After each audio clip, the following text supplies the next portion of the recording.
On this week's episode of Ride the Lightning, the Tesla Unofficial podcast, Elon Musk gives some interesting updates on the city streets full self-driving Beta 10 as progress steadily continues, including a date for when the button will be available. Plus, Tesla tops another J.D. Power owner satisfaction survey, the Tesla Glass team gives a peek behind the curtain, and more.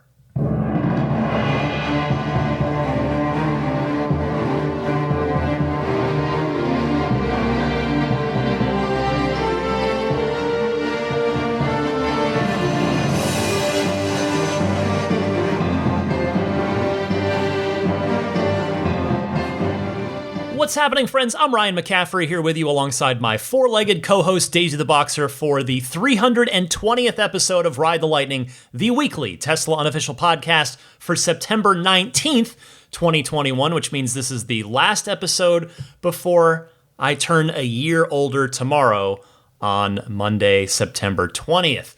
I want to start the show by saying thank you to the many folks who wrote in and backed me up in response to Dubs in Cleveland's call to say that yes, it is indeed best, not the only way, but best to have all of your family's Teslas on one account. Now, in addition to what I had said last week, Damon also wrote in and added that you can use the app to track where each car is at a given moment, which can certainly be useful for families. But if you do end up either by choice or by accident, have a separate account with multiple Teslas in the household, several folks also wrote in to remind me that you can log into your account and grant access to, I believe it's up to 5 email addresses who can then log into the app and they will get the same sharing privileges for the car. So really, the bottom line is either way will work. Dubs and anybody else out there, there you go. I hope that helps. Also, a quick thank you to Alex from New Zealand for letting me know that the first V3 supercharger has gone live this past week in Hawke's Bay, New Zealand. It is a 3-stall site, so that is excellent to hear about. Thank you, Alex. Also, a shout out to the Tesla store employee or employees in the Nashville, Brentwood, Tennessee Tesla store for having my podcast in the car, on the test drive car. Thank you to listener Dylan Gibson, who went for his first Tesla test drive and sent me the photo when he spotted it in the car. That honestly, like, that totally warms my heart that Tesla employees or somebody, I mean, I guess it could have been a customer too, but somebody put my podcast on in the demo car, which just puts a huge smile on my face. I love that. And then finally, I just want to wish congratulations to Rivian for rolling the first customer R1T electric pickup trucks off of its assembly line in Normal, Illinois. I wish them absolutely nothing but success. They've worked exceptionally hard for many years to get to this point. And here is hoping that they are able to fulfill their very great potential. Motor Trend, I read recently, Motor Trend had a very glowing first drive report recently, if you wanted to check that out if you're curious about what Rivian is up to, another startup electric car company here in the US. All right, that's enough of the housekeeping. Let's get to the news proper, because the big story of the week is once again the city streets full self-driving beta. It did indeed, Beta 10 did indeed roll out to testers last Friday night at midnight, meaning right after I recorded last week's episode. And Elon Musk has been talking a little bit about the differences between it and the previous builds. First, he tweeted, quote, FSD 10 predicts height from video pixels directly without needing to classify groups of pixels into objects. In principle, even if a UFO crashed on the road right in front of you, it would still avoid the debris. Some work still needed to tune sensitivity, end quote. So in other words, if I'm understanding him correctly there, Beta 10 is able to see and interpret the environment without a middleman, effectively. So more quickly, it's able to do this more quickly, which is only going to make it safer in the inevitable difficult or even potentially dangerous situations that may arise in various, a million different circumstances. So that is very cool. Next, Elon also tweeted, quote, with 10.1, it will creep forward with more confidence and quickly reverse back a little, just as a person would if it sees danger. Now, for context, it does not move backwards at all now. FSD is not currently capable of doing that, so that would be a new trick for this FSD puppy to be taught how to do. Third, Elon mentions that, quote, think of Beta 10 as enabling a significantly higher local maximum than Beta 9. And I want to thank the Tesla Motors subreddit for putting up a really good explainer of this in one of the upvoted comments. Basically means that Beta 10 can see more of the world around it and understand more of the world around it with sort of relative to other things out there, et cetera, at a given time. So also a very good thing there. Fourth, yes, there's a lot of chatter on this from Elon this week. Fourth, Elon's saying, quote, highway stack is still the production version, as it is more polished than FSD for now. Single stack for all should release in 10.1. So we know what that is. That is basically the assembly of the code. Basically, it is the when you get onto a highway, it's one version of FSD essentially, and then the city streets version it switches over, and it is another. They're going to unify all of that under one roof in 10.1. And finally, we have the big news, which was posted late Thursday, early Friday, when he said this, quote, good feedback from FSD Beta 10 users. 10.0.1 point release rolling out now. 10.1 rolls out a week from Friday with the beta request button. Now, he is referring there to September 24th. Beta button will request permission to assess driving behavior using Tesla's insurance calculator. If the driving behavior is good for 7 days, beta access will be granted. And he later added, quote, FSD beta system at times can seem so good that vigilance isn't necessary, but it is. Also, any beta user who isn't super careful will get booted. 2,000 beta users operating for almost a year with no accidents. It needs to stay that way, end quote. So, there we go. I suppose if you want in, you should probably start taking it easy right now if you want to try and get your hands on the beta in your car. Avoid flooring it. Don't run any red lights or stop signs. Not that you should do that anyway. And it does appear, if this schedule holds, that as I've talked about before, that Elon is going to make the end of the quarter for this, which may also allow a couple of things. One, it may allow them to recognize some unrecognized FSD revenue, because I'm not sure I don't want to say for sure that that's the case, because this is going to be an opt-in thing and sort of an invite-only thing versus an automatic rollout of a new feature to the entire fleet, like say with Navigate on Autopilot or Smart Summon or something like that.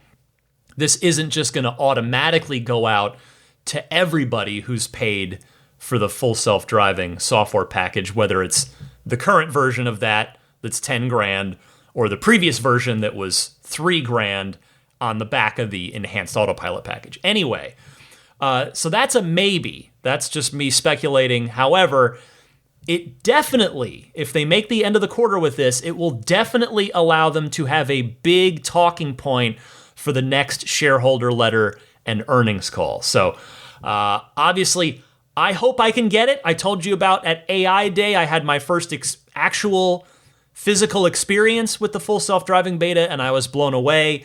So I'm hoping I can get it. I'm going to try and be a good boy. I mean, I like to think I'm a pretty good driver anyway, but that's I guess not for me to independently judge. I mean, how many tickets do I have in my entire life?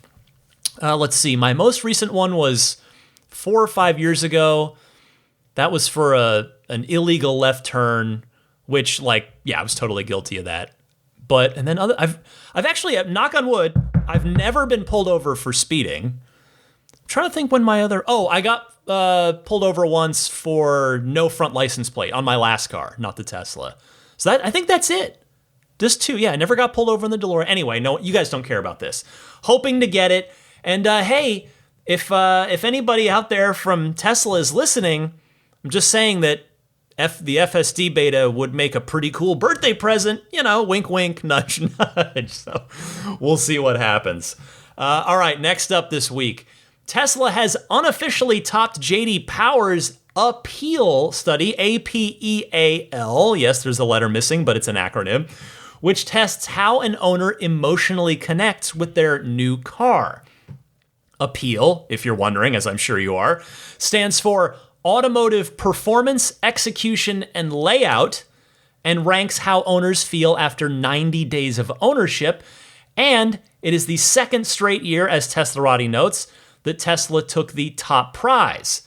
Quote, one of the biggest factors driving the industry's improvement this year is the introduction of several highly appealing new models, says J.D. Power Director of Global Automotive, David Amadeo. He continues saying, quote, the Appeal study measures owners' emotional attachment to their new vehicle, and the product launches that took place this model year have done a really good job. Some are all new and some are redesigns, but the new launches demonstrate that automakers are getting even better at hitting buyers' emotional triggers, end quote. Tesla, if you're curious, in their victory this year, scored 3 fewer points than last year, with 893 out of a possible 1,000 points. J.D. Power wrote that Tesla's unofficial score was the highest in the study. And if you're wondering, well, wait a second, why is it unofficial? It is because Tesla does not grant J.D. Power permission to survey its owners in the 15 states where permission is required. Tesla's score was calculated based on sample surveys from owners in the other 35 states. J.D. Power writing, quote, Tesla receives an Appeal Index score of 893, which is 3 points lower than last year. The automaker is not officially ranked among other brands in the study as it does not meet ranking criteria, unlike other manufacturers. And if you're also curious, as I was, how far ahead was Tesla here? Well, Porsche was next up with a score of 882, so not too far behind. Genesis, the sub-brand of Hyundai, and Land Rover with scores of 879 each, so up there as well. Lincoln, those Matthew McConaughey commercials, apparently getting people into some cars that they're enjoying. They enjoyed a score of 876. But Tesla victorious once again here, and this is no surprise. I mean, you can take one look around the Tesla community and see that enthusiasm just radiating off of the brand and off of each of us. I mean, heck, right now you are listening to me, a maniac who does a 1-hour Tesla podcast every single week as if his life depends on it. But, I mean, in all seriousness, though, there really is something different about the Tesla community, which to me stems from how people feel about these cars. That is a big core component of the community. I mean, the fact is, these cars are a paradigm shift from what has ever been made before. And sure, not everybody is into it. I'm not going to sit here and say Tesla is the greatest thing of all time for everyone, and those who aren't on board should be. I mean, there's enough variety of cars in the world and in the marketplace where, you're not going to win over everybody. But those of us who are into it really love it. And I've talked about this before, pretty recently, I think, and to me, that part of it is that Tesla is tech just as much as Tesla is a car. And so with Tesla, you effectively have this combination, this multiplying combination of tech enthusiasm and car enthusiasm, and they bleed together. They make a very powerful combination. Now, of course, it wouldn't matter at all if the products were not great, but they absolutely are great, and so it works. And maybe there's still a part of it that's people feeling like they're part of a secret club. Maybe that's sort of part of that initial enthusiasm that's expressed in a J.D. Power survey like this, because Tesla, after all, as you well know, still doesn't do any traditional advertising. So I think there is a little bit of that, hey, do you know about this cool thing? We're in the cool kids club, that kind of vibe to it. And even that, I recognize that has changed since the original Roadster days. And it's changed even again since the early Model S days. And most of us haven't been around since day one. But, within each of our sort of tenures, I think collectively, we're still overall in that early days, dare I say, Tesla hipster. Like, I remember back when it was new and nobody knew about it. But yeah, I think that's a part of it too. It's just that being in the secret club, which is fun, right? It's fun to be a part of that. Now, it'll be interesting to see how Tesla fares in this J.D. Power survey in the next couple of years, because you'll have the new S and X getting into the mix on this survey when they do it again next year. And then after that, let's call it the year after, the Cybertruck will be getting involved in that survey. That I could see, Tesla was down 3 points, a rounding error, and next to nothing in this.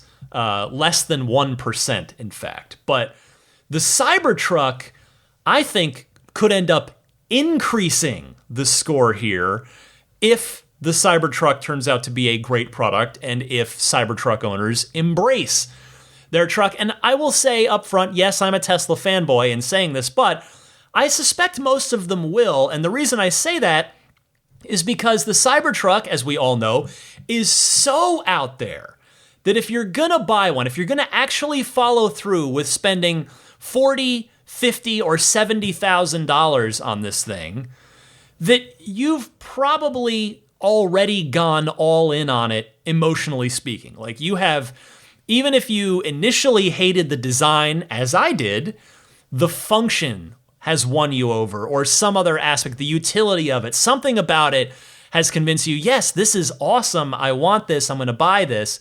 So I think the Cybertruck could end up being a boost for this J.D. Power survey in the coming 2 or 3 years. And as I said, hopefully the final product of the Cybertruck delivers as well as the S3, X, and Y have before it.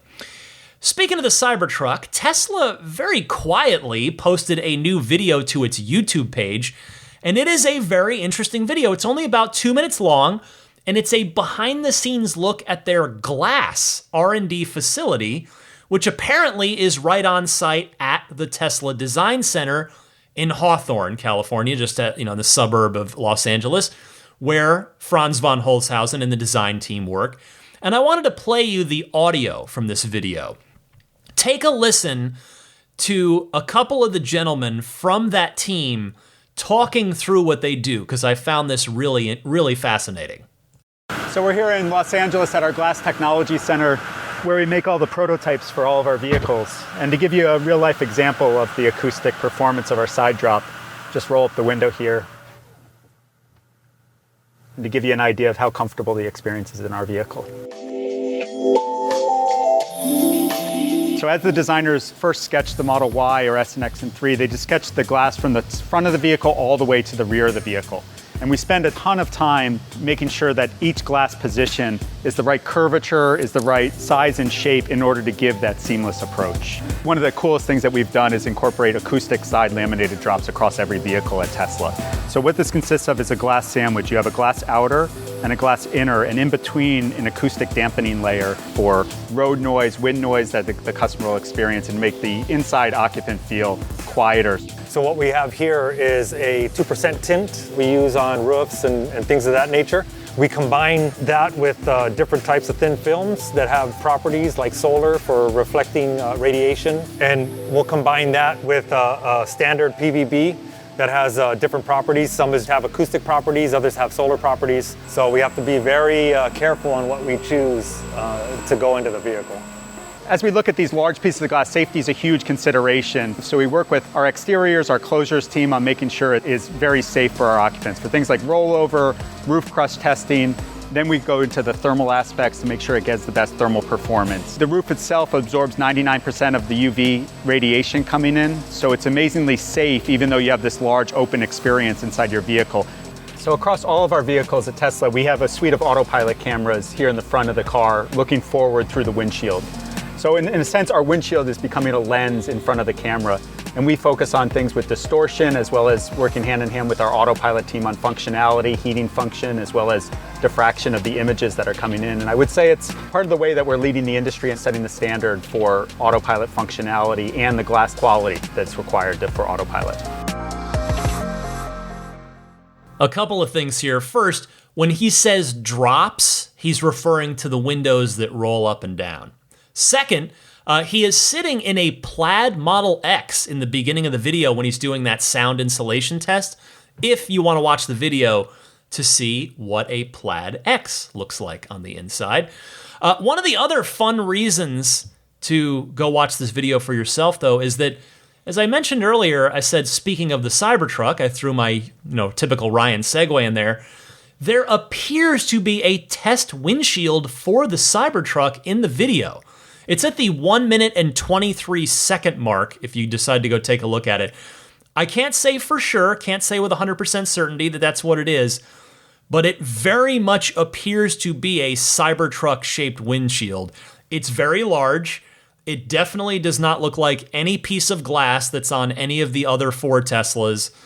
It's way too big for something like the Roadster, which, I mean, the Roadster's not coming for a couple of years anyway. So it very, very much, and it also doesn't quite fit what would appear to be the profile for the Tesla Semi.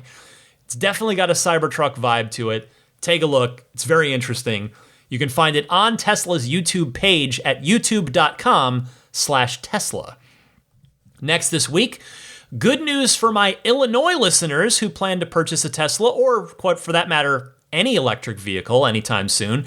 Illinois has passed a new EV rebate plan. It's cleared the state House and the state Senate and will now go to Governor J.B. Pritzker's desk, where he appears to be very eager to sign it. This story was first brought to my attention via listener Transform Investing, who is the Twitter handle at BJ23Air, seemingly a Michael Jordan fan there. Because I think it was out of Chicago as well. Anyway, for flagging this story to me from WBEZ Chicago. And that news outlet writes, the plan also mandates that 40% of the state's power come from wind and solar sources by 2030 and 50% by 2040. And it establishes a state goal of having 1 million new electric vehicles in use by 2030, with rebates of $4,000 per purchaser. The aforementioned Illinois Governor J.B. Pritzker released this statement this week saying, quote, with the Senate passage of SB 2408, the state of Illinois is making history by setting aggressive standards for a 100% clean energy future. After years of debate and discussion, science has prevailed, and we are charting a new future that works to mitigate the impacts of climate change here in Illinois. SB 2408 puts the state on a path towards 100% clean energy and invests in training a diverse workforce for the jobs of the future. Illinois will become the best state in the nation to manufacture and drive an electric vehicle, and equity will be prioritized in every new program created. SB 2408 puts consumers and climate at the forefront, prioritizing meaningful ethics and transparency reforms, and institutes key ratepayer and residential customer protections. Transforming Investing sent me over some more details after that person pored over the bill.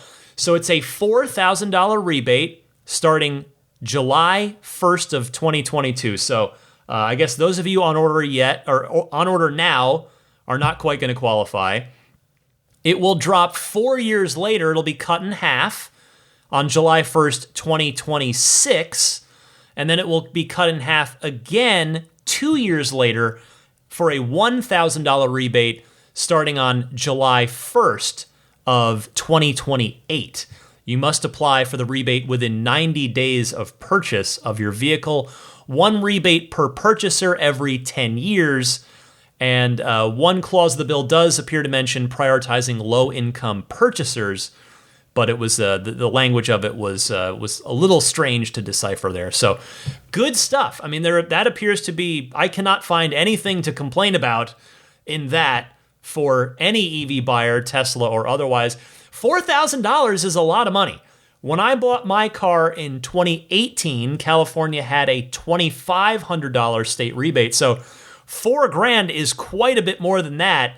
And this is just great, great news for buyers. Now, to put this in a bit of perspective, this now effectively, in fact, more than cancels out sales tax.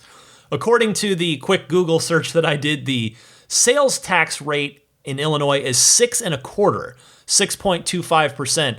So that's awesome. So this is more than that. Now put on at least on a standard range plus.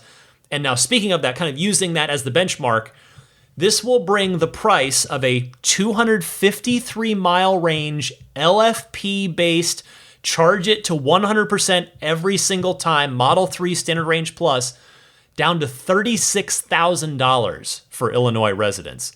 That is great. I mean, that's really fantastic. And if you're curious about the Model Y, it'll bring that back down to $50,000. I say back down because the long-range Model Y was $50,000, but it has gone up in $500 increments a whole bunch this year, and thus this rebate will basically wipe out all of this year's price increases on the long-range Model Y. And quite frankly, this is also, the most important thing is that it is a good thing for people, for you guys, for consumers. But it's also a good look for the state, given that Rivian is building their trucks there. I mean, it's just a good look for the state overall. You're getting behind this startup EV company in your state. You're saying to Tesla, you're saying to Ford, you're saying to GM, you're saying to all of them, hey, we want to sell EVs here in Illinois. So great to see the state get behind the electric vehicle. Now, I'm going to turn my attention over to my European and specifically German listeners. If you would like to attend the grand opening of Giga Berlin, pre-registration for the event has opened. Teslarati has the story, and they say, Tesla has officially opened pre-registration for Gigafest at Giga Berlin, an event on October 9th that will allow citizens of Berlin and Brandenburg to join the automaker for a county fair. Quote, Tesla opens the doors of its Gigafactory in Grünheide on October 9th, 2021, and invites citizens of Berlin and Brandenburg to a county fair. Join us to experience the most advanced electric vehicle production plant in the world. You'll have the opportunity to see behind the scenes during a factory tour, visit on-site booths, join various activities, and ride along in Model Y, our newest electric car to arrive in Europe. Local food trucks will provide catering during the event. This is all from the website, which is where the pre-registration form is provided. Tesla is going to allow 2 adults and up to 4 children under 16 to attend in one party, and it will, again, include factory tours. Go to this website if you are a Berlin citizen, giga-fest.com, www.giga-fest.com. If you go, I would very much love for you to call in afterwards to share your impressions of the event if you feel so inclined. And let me just say, have fun. Have fun. I was very privileged to get to be a +1 long before I ever had my car, long before anything, really, when I was just getting into Tesla. I've talked about this before. I've told the story, but I got to go to the original Fremont factory open house, which this sounds very similar to, back in October of 2011. In fact, exactly 10 years ago. Yeah, it'll be almost 10 years to the day, because that was, I don't know why I remember it. It was October 1st, 2011. This is October 9th, 2021. So exactly 10 years difference. And it was just so cool to walk. We walked through the paint shop. We walked through every part of assembly. It was fascinating. It was really cool. So if you have the opportunity to go, I highly encourage you to do so if you feel comfortable going out to a public event, because it'll be worth it. I promise you that. And by the way, the shareholders meeting, the annual shareholders meeting, is here in the San Francisco Bay Area on October 7th. And this event's on October 9th. So I guess we pretty much know for sure Elon's probably going to be heading straight to his plane after the shareholder meeting to head right out to Berlin, because that's a long flight, and you also lose a lot of hours to time zones. So he's probably going to be jetting away immediately after that shareholder event. Finally this week, a fun new product has hit the Tesla online store, and I'm very excited. In fact, I already ordered them. New door sill plates for the Model 3 and the Model Y. But they're not just any plates, because of course you already have door sill plates installed in your car when you take delivery. These have the Model 3 or Model Y logo on them, illuminated at night, which I think is pretty darn cool. That's going to add a really nice touch to the car. Now, these were, if you're like, wait a minute, this sounds kind of familiar, I did mention them a while back because they popped up for sale on the European online Tesla shop, and now they've been made available here in the USA online Tesla shop. They're $250 for a set, and you can get them in either silver or black, the silver being intended, of course, for the pre-2021 Model 3s that have the chrome trim, and the black being intended for all Model Ys and 2021 Model 3s. But you can choose either one. You can choose whatever you want to do. I've actually gone with the black because I chrome deleted my car to match the zero-G wheels. I'm going to have Immaculate Reflections install mine because even though, as I'm about to read you the product description and what all is included, it sounds like you can totally do it yourself. I would rather trust it to a professional. I'd rather spend a little money and make sure it's done right by a pro, because something I have learned about myself over the years is there are certain things I'm skilled at and good at, and certain things that I'm very, very much not. Things that I'm very bad at. And just like mechanical things with my hands, I'm terrible. I'm useless around the house. Back when I had my DeLorean, the simplest job, like replacing door seals I could do it, but it would take me forever. I've just learned that I'm terrible with this stuff, so I'm going to have Immaculate Reflections do it. That I'd rather pay a little bit of money to get it professionally installed. But anyway, if you're curious, from the online store, the product description is as follows. Add a premium touch to your Tesla by accentuating your vehicle's model name with Model 3 illuminated door sills. This elegant addition requires no additional wiring to your vehicle's electrical system.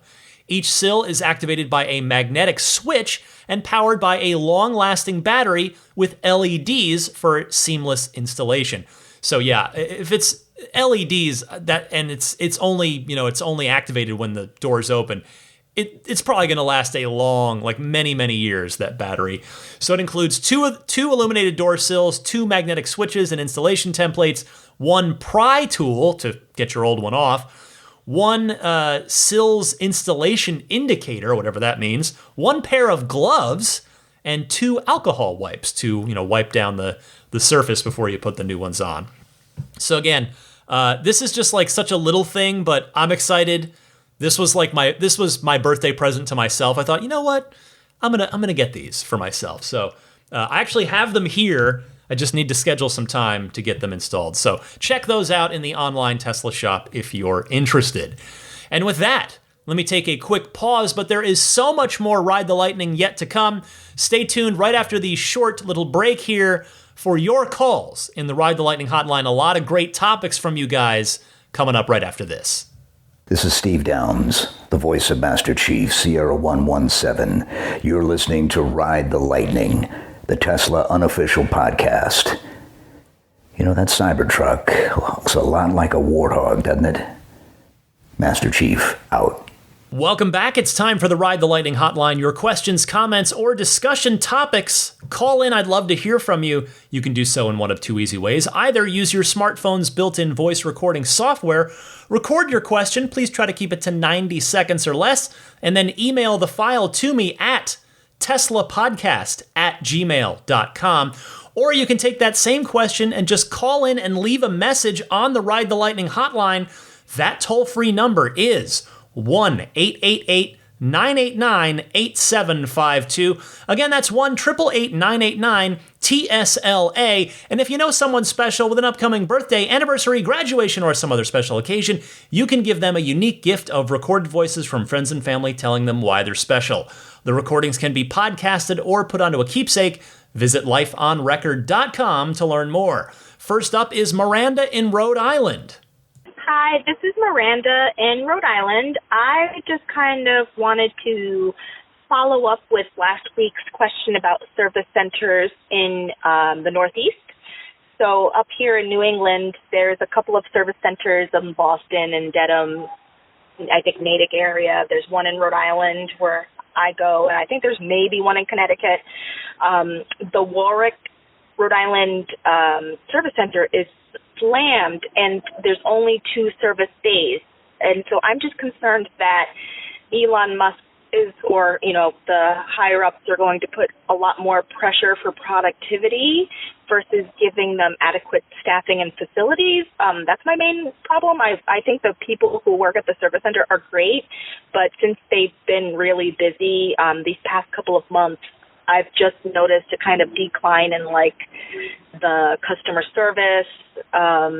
They've left things missing off of my car. I had to have a fog light repaired, and they forgot to put the clips back on of my front fender, and them just not having enough time to fully assess issues with my car. And for how much everybody's paying for their car, I do find it somewhat unacceptable to have such variable results with our service. I don't know what everybody else thinks, but that's just been my experience lately. Thank you.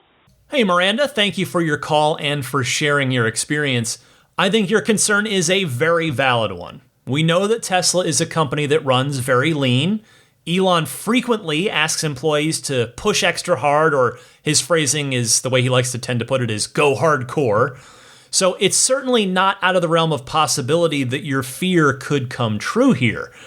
Optimistically, though, Tesla is a company that now has the financial resources to invest in that additional service center capacity versus, say, just a few years ago when they probably would have been, the employees would have just been told to push harder and get more cars in the door and get them serviced.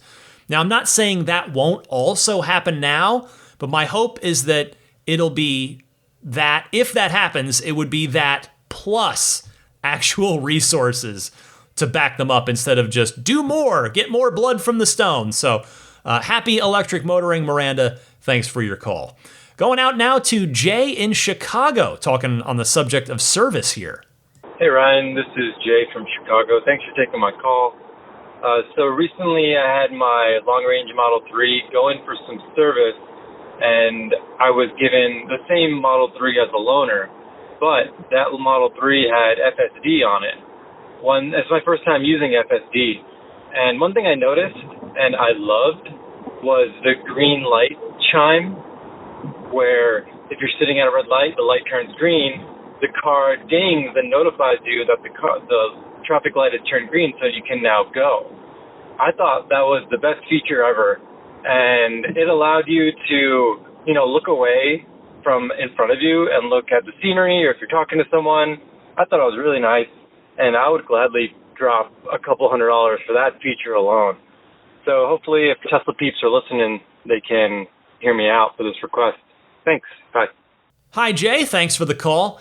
A la carte FSD options have definitely been something that the community has been asking for a while. Honestly, though, I'm not sure we're ever going to get it, especially now with the monthly subscription option being in place. But I am glad that you enjoyed that feature because you're right.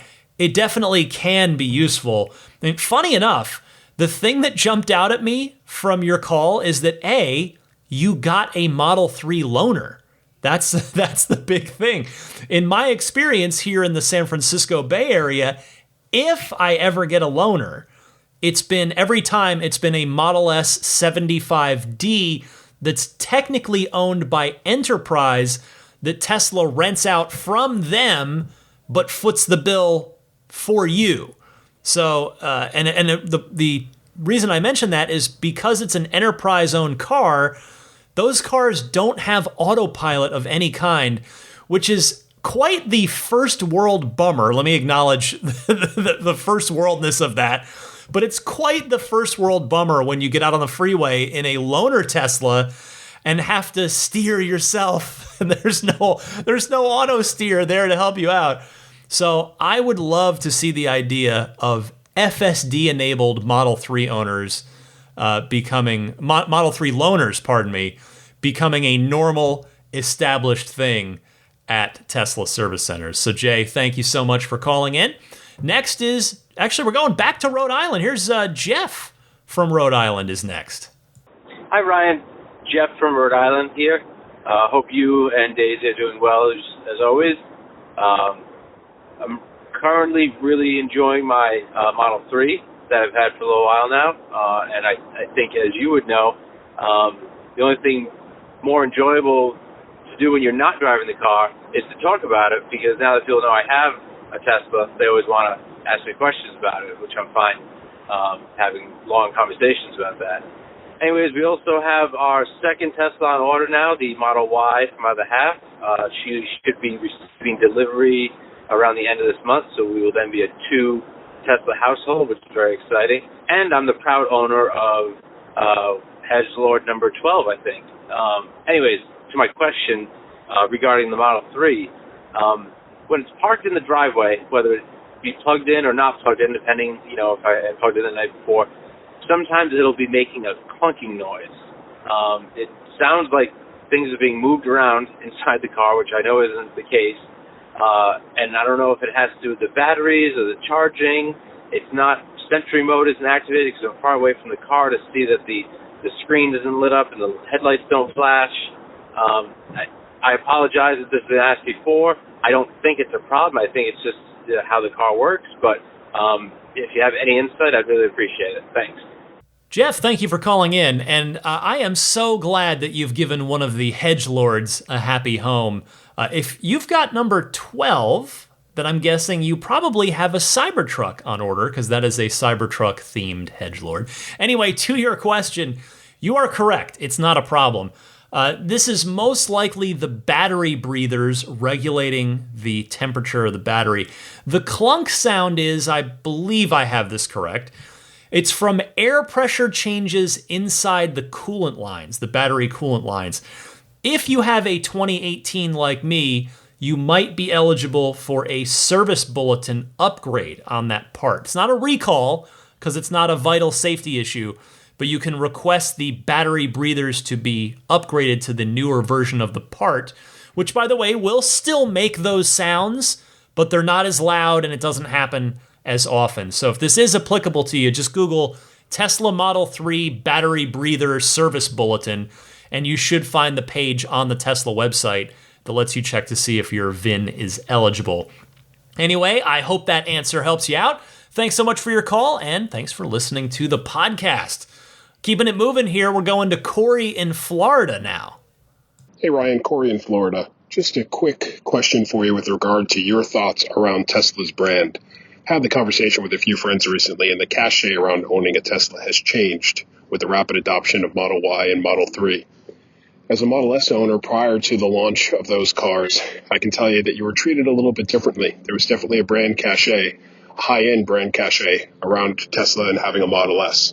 Now, I know that's not the reason people buy cars or should buy cars, but it's a fact. That's how people do buy cars. It's the reason Lexus exists next to Toyota, despite being functionally the same as vehicles.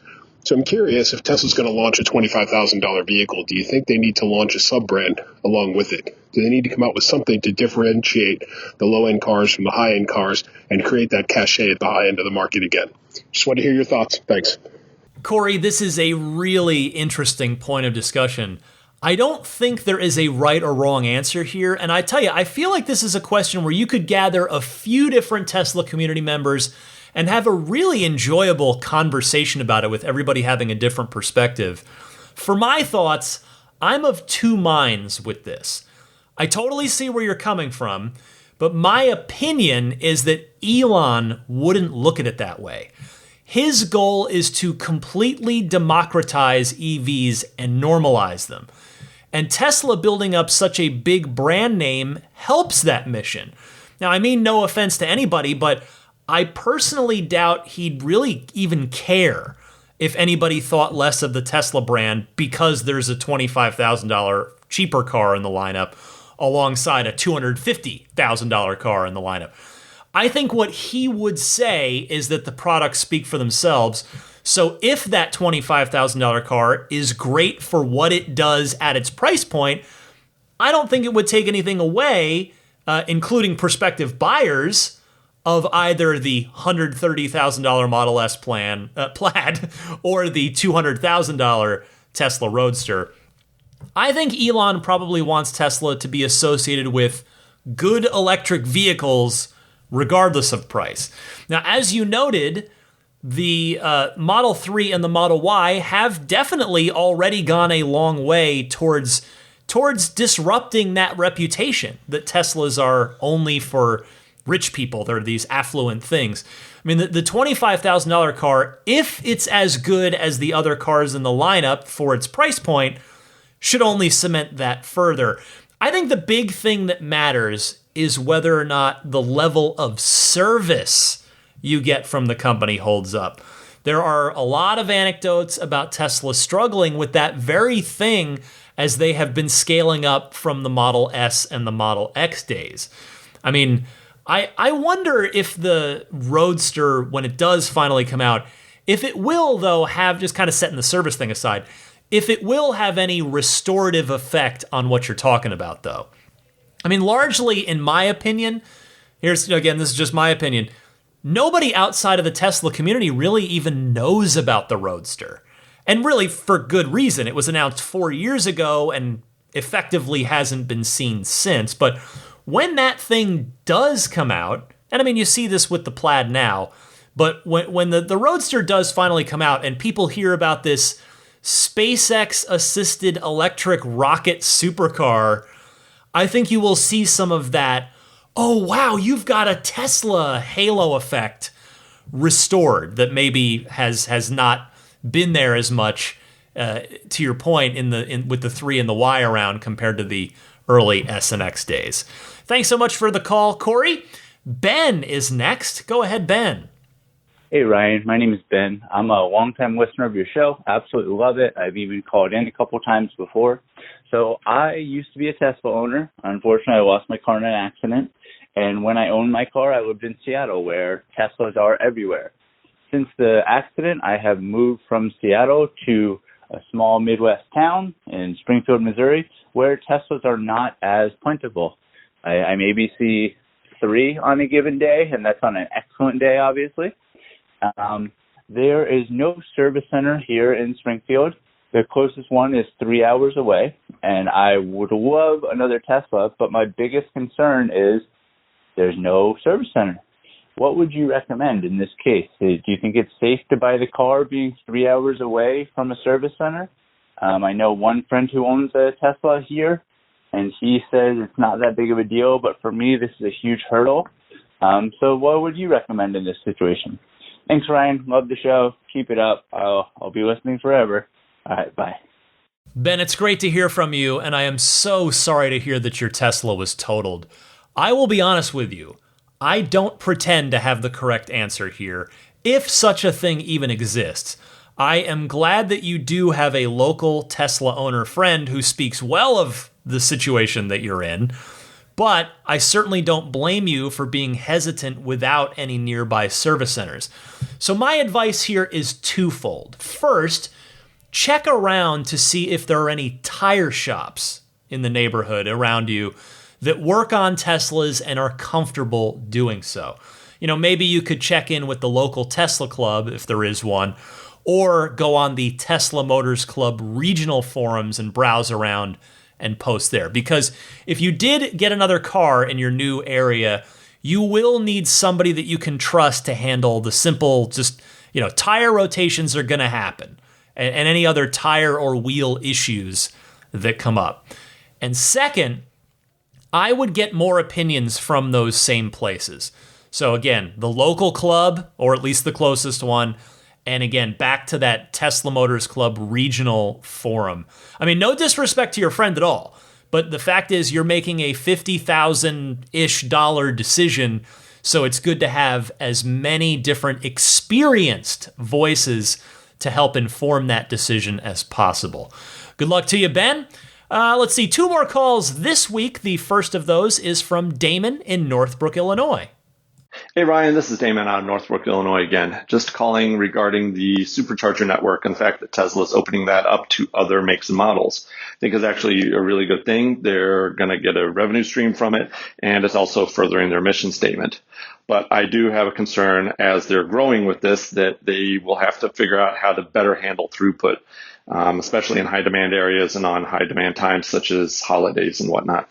I think they're missing a key thing that is available to them in their cars and within the apps for the non-Tesla users, that they could have a kind of deli system where you have a number and a stall, and when the stall comes up, first one in, first one on the open stall. And also to take a page out of the airlines, where some people just are sitting in a supercharger, catching up on their news and filling up their battery. They don't necessarily need a road trip. They might be motivated to get off their stall sooner if, say, there was some sort of incentive in high demand times, such as, hey, if you want to give up your stall, we'll give you 100 free supercharger miles or something like that. I think there's a real possibility for something to happen here, and I think all the tools are at their disposal for them to use. They just need to pull the trigger. So anyhow, that's my thought, and thanks for all you do. Really appreciate the podcast, and I'll look forward to hearing from you later. Bye. Damon, thank you for your call, and I could not agree more. I went on a much longer rant about this back in holiday of 2019 when bad weather rerouted me and a whole bunch of other travelers trying to either get to or through Los Angeles, and it caused a massive backup at the Mojave supercharger. I'm talking, it was 20 plus cars waiting. People had very kindly made a literal sign-in sheet, and everybody, thankfully, was really good about adhering to it and being respectful of each other. And I proposed, the next show I did, I proposed the exact same kind of thing that you're talking about. And I should say, neither you nor I are the first people to suggest it. I agree with you that Tesla seemingly has all the tools it needs to implement this right now, and I hope that they will, with the holidays approaching before we know it. I am confident that Tesla is thinking through all of their options, knowing that the network is going to be opening up wider soon, and not to mention the continued growth of Tesla's own fleet. So, cheers, Damon. Thanks very much for your call. Taking us home this week is Michael Gallo from Pleasanton. Speaking of road trips, my very first road trip friend. I'll tell you about that in a second. But first, here's Michael's call. Hey, Ryan. Michael from Pleasanton here. Your first Arizona road trip, buddy. Long time no talk. Hey, I got not really a question, but more a comment. For anyone that was at the Tesla Takeover event, there was a booth there from a company called Driven.com, DRIVYN.com. And I throw this out to your audience at the risk of creating competition for myself, but what they're doing is they're creating a education platform where new or prospective Tesla owners who want to get to know their car and how to drive it and use autopilot and stuff like that can sign up for classes. And we as Tesla owners with some experience in our cars can sign up to be advisors, i.e. the people giving the classes. And it's pretty cool because you get paid for it. And anytime I can get paid to talk Tesla, since I talk about it all the time anyway, without getting paid, is a good thing. So they're starting in Vegas, and they're expanding to California. I'm up here in East Bay, as you know. So they're actually doing a live training session in Vegas at the end of this month, so October 1, 2, 3. And I'm gonna drive drivers down there and partake in that, and it should be pretty exciting. The guy that I am in contact with is a guy named Richard from Fresno. He is the sales advisor for California. So anyway, DRIVYN.com. If anyone's interested in being part of that and or referring people to take classes, that would be great too. All right, love the podcast. Thanks, Ryan. Michael, it is great to hear from you. I hope that you and Sonny are doing well. Again, as I mentioned before Michael's call, Michael kindly reached out and offered to be my road trip buddy back when I had never done a road trip in an electric vehicle before. Back at holiday 2018, I got in my car in July of 2018. I was driving down to see my parents. He happened to be going to the Phoenix area at the same time, so we just linked up and we drove together, which made me feel so much better. It was so helpful, such a load off my mind to just have a backup there, just in case anything is like, oh, do I keep charging? So that was great. So I will always be indebted to Michael for helping giving me the confidence to do road trips in my Tesla. Anyway, Michael, I have not heard of this before, so thank you for mentioning it. Perhaps maybe I'll have to look into being an advisor if they'll have me when it comes to California, and that will no doubt be of interest to you, all of your fellow listeners, who would probably, most of you listening to this, would qualify as advisors as well, since you listen to this podcast and you're informed. But, you guys out there, you might have people in your lives who are also new Tesla owners who could benefit from the classes as well. So, Michael, thanks so much for mentioning that. Thanks to everybody who took the time to call in. I'll get to some more calls on next week's show. But again, feel free to call in if you've got a burning Tesla question, just something on your mind. I gave you the call-in instructions at the top of this segment. So stick with me. There is a little bit more podcast left. I'll be right back right after this.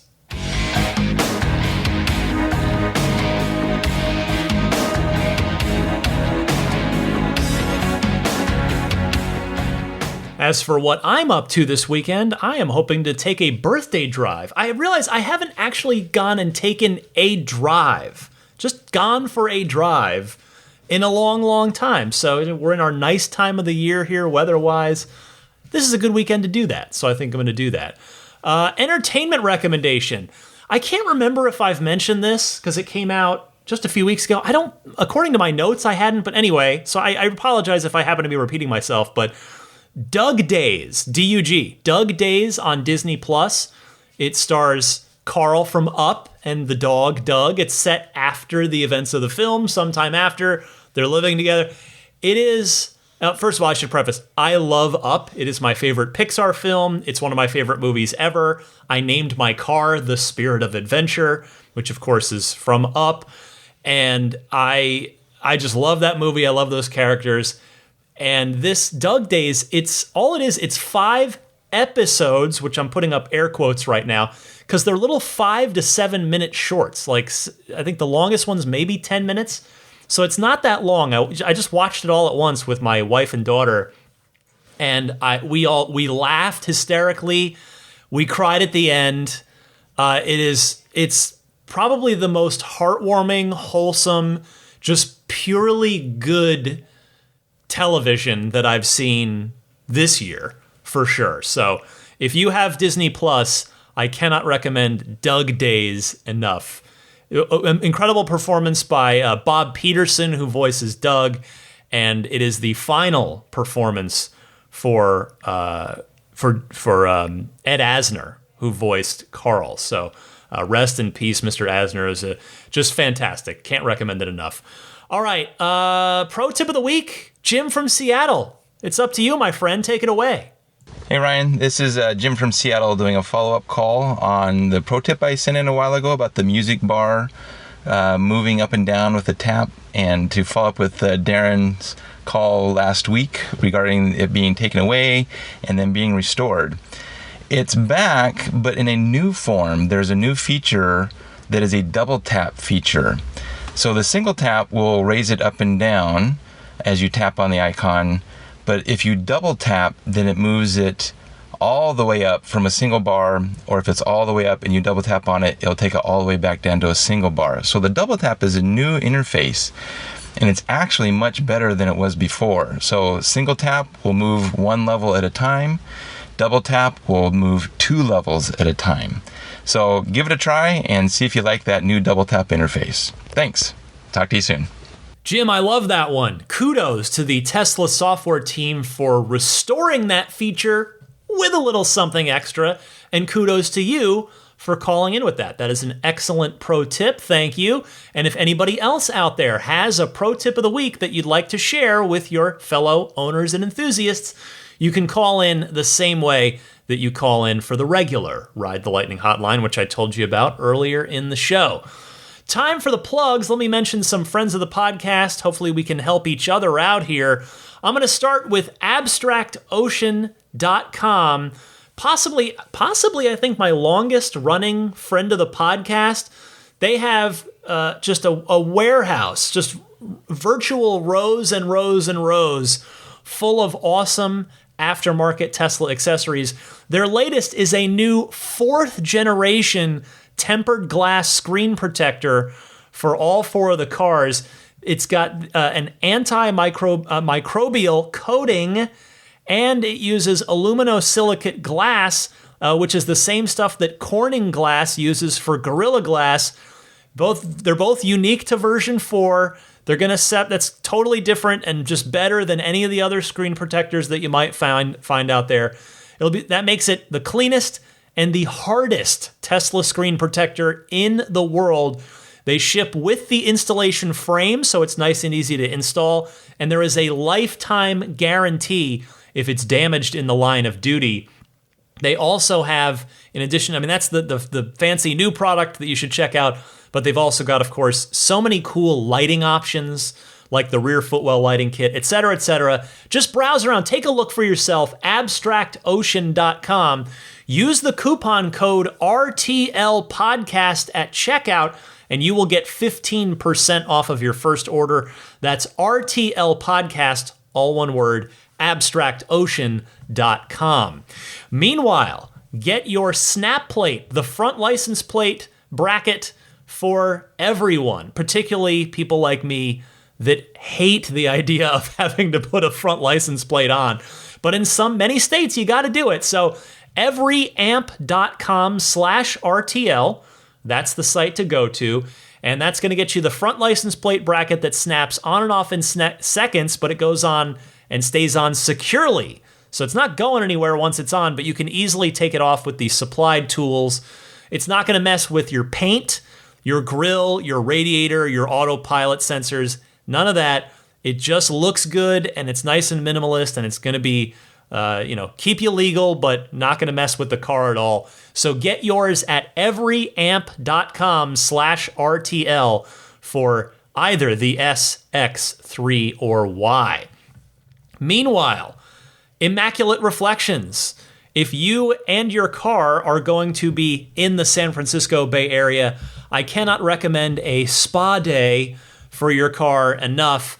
Jeff at Immaculate Reflections will take incredible care of your car, whether you're looking to do some paint correction work, some paint protection film on the front end or more of the car, maybe the ceramic coating so that you don't have to wax the car for the next 3 to 5 years.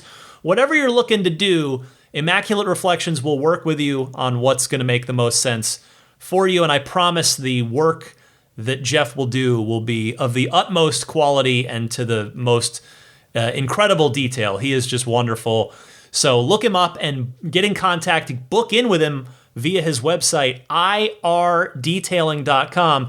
Don't forget to mention that you're a Ride the Lightning listener, because if you do book some work with Jeff and mention that you're a listener of the podcast, there is a nice little discount waiting for you. So thank you to Jeff at Immaculate Reflections for offering that to my audience. Speaking of new products, puretesla.com/RTL, they've got a new one. Yes, they're the one-stop shop for your dashcam and Sentry mode setups. They've got the micro SD-based solution. That's going to be your long-term perfect solution. Get that 128 gig for $50, $69 for the 256 gig if you want to step up and get an even bigger drive. Ships free anywhere in the US, comes fully formatted and ready to go. But now he's got some other products, notably wireless game controllers. Now the car technically only supports, everything but the new S technically only supports wired controllers, but Pure Tesla's got a dongle basically as part of their kit that will enable wireless controller usage. in your Tesla if you want to play one of the many video games in the car. Now, these controllers, they have a very Super Nintendo-like look to them, which I'm a fan of. So they're very nice and small and sleek. It's not a big bulky controller, so it's something that can go right in your center console to stash away if when you're not using them. So check those out. You can either buy one or buy a pack of two, and that'll get you a discount if you just buy the 2-pack for those 2-player games. So whichever of those products you're interested in, get it at puretesla.com/RTL. And finally, Jada and their line of products. They have many. If you have a 2021, a new 3 or Y, don't forget to check out the Jada USB Hub console. It's a storage organizer, a USB hub, an Apple Watch charger, and an AirPod charger all in one. That's pretty cool. If you've got an older Model 3 like I do, don't forget to grab the version. What are they up to? That's right. They're up to version 4 as well on their wireless charging pad. Again, in my opinion, the quintessential Tesla accessory, which is probably why Tesla just has it built in to all of the cars now. But if your car doesn't have it built in, get the Jada wireless charging pad. It is fantastic. And use the coupon code, whatever you're going to buy from Jada, use the coupon code RTL for a nice discount there. And if you do want to purchase a Jada product, please, I humbly ask, use my referral link, because in full transparency, they'll throw me a couple bucks from the sale if you come in through this link, which is getjada.com/REF/8. And that's Jada spelled JEDA. Finally, I mentioned this the last couple of weeks. I'll mention it one more time here. Listener Brad from Minnesota has taken it upon himself to create a little charging mount, custom molded, custom fit. If you have for charging Apple AirPods Pros or the iPhone 12 mini, so the smaller wirelessly charging Apple devices in a new 2021 Model 3 or Model Y. If you fall into that category, I cannot recommend these little guys enough. They're very simple, but they look great. They'll just fit perfectly in the car because they're custom made for it. Go to carandu.com, that's KARANDU, and you will get 15% off of your order basically to everybody. Select which products you want. That's right, I'm forgetting, of course, the most important part. Enter RTL as the coupon code. Duh. Sorry about that. RTL is the coupon code at carandu.com, KARANDU. And that will about wrap it up. I'm on pretty much all the major podcast services, including Apple Podcasts /iTunes, Google Podcasts, Stitcher, and TuneIn, and Spotify. Of course, TuneIn and Spotify have native apps in your Tesla, so you can listen to this show, right through the car that way. Or you can also find me on YouTube just as an audio-only syndication platform. There's no video there, but if you just want to listen on YouTube, if that's convenient for you, search Ride the Lightning Tesla on YouTube, and you'll find my channel. You can easily subscribe there so that you don't miss any episodes. Finally, my Patreon. That is the primary way, the best way that I humbly ask that you might consider supporting my efforts here at the podcast. I take a lot of pride in doing this every single week without missing a week. I've got the receipts to prove it. If you've been listening for only a little while, you can look back and go, oh my goodness, this guy's nuts. But I feel like, I got to do it. Because the second that I start becoming unpredictable in my release schedule, you'll just go find something else to listen to. And I wouldn't blame you. If I'm to prove to you that I'm serious about doing this, I've got to show up every single week. And I've been doing that for 6 years now. So, and again, the podcast will always be free, but if at some point, maybe today, maybe tomorrow, maybe soon, you think, you know what, Ryan, I'm ready to give you some support. I'm ready to say thank you and support your efforts on the podcast. You can do that on Patreon, specifically my Patreon page, which is patreon.com/Tesla podcast. Patreon is spelled Patreon. There are various support tiers. Each of them has a nice little bonus perk attached to it, and the higher you go, you just get all the perks. So the maximum plaid, or even the roadster, the roadster and space tier, which is the ultimate tier. There's a new one this week. Thank you, Richard Stokes. Thank you so much. I'm looking forward to speaking with Richard because the roadster and space tier backers not only get early access each week, not only get the bonus mini episode each month, not only get their names shouted out each and every week, but not only get the monthly Patreon Google Hangout, the group Google Hangout that we do, the Roadster and Space tier folks get a one-on-one Google Hangout with me each and every month, as long as they're supporting at the Roadster and Space tier. So I've already touched base with Richard, and I'm looking forward to speaking with him because I just love talking about Tesla, and I'm happy to do it. So thank you, Richard, and thank you to everybody who's been backing me, or maybe some new folks that'll be joining me on Patreon. Thank you in advance, I guess I'll say. The rest of the Roadster and Space tier backers are Pete White, Lyle Austin, Steve Radspinner, Fernando Cordero, Lawton from Chicago, Sean Neidig, Scooter Ward, Neil Weaver, Jackson Wallace, and Crafty Geek. Thank you all so much for your very generous support. The maximum plaid tier. Thank you, Jonathan Wales, Cameron Clark, Daniel Grummer, Seth Capello, Nick and Tony, Tesla Hitchhiker 42, John Schmidt, Stan Roth, Howard Anthony Smith, Charles Galpin, Ryan from Las Vegas, Darren Nickel, Kaz Barnes, Ulrich Lassa, Brett Libano, Patrick Wisniewski, Gil Cabrera, Hay Watley, Eric Brown, Mark Eversole, Todd Badger, Joe Edgel, Kevin Yank, the Tesla Owners Club of San Joaquin Valley, Michael Williams, Will Stedman, Mait Suaru, Derek Nesselrote, Justin Perez, Jeremy Harris, Chris Beach, Tom Mills, Alex Brem, Matt Kalin, Zachary Howard, and Tyler Smith. Thank you all very much. And the Plaid supporters.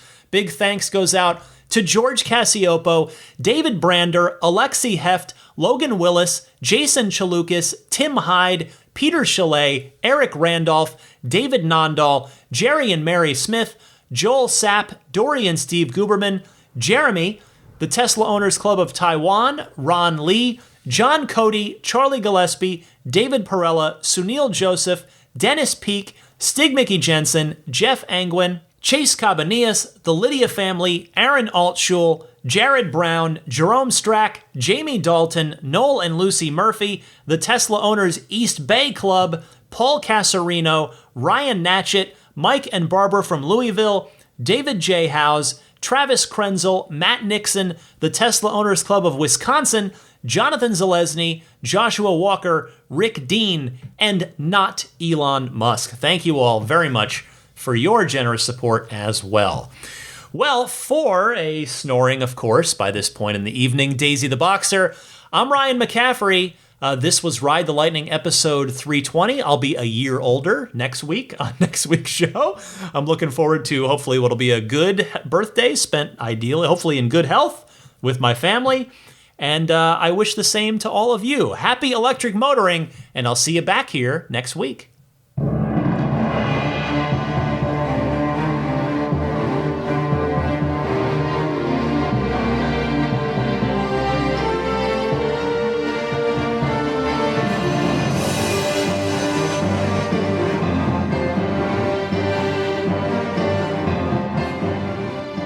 I mean, I think a Tesla is the most fun thing you could possibly buy ever.